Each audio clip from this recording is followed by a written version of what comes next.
महिन्यामध्ये काही करायला नाही जमलं ना तरी एक गोष्ट नक्की करा बरं का.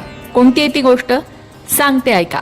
यंदा 17 मे ते 15 जून आलेला आहे अधिक महिना अर्थात धोंड्याचा महिना.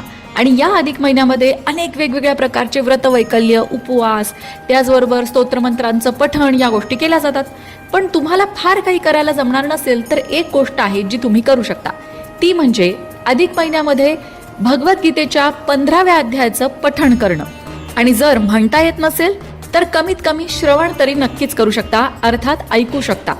का महत्व आहे भगवद्गीतेच्या 15व्या अध्यायाचं अधिक महिन्यामध्ये? तर भगवद्गीतेच्या 15व्या अध्यायाचं नाव आहे पुरुषोत्तम योग.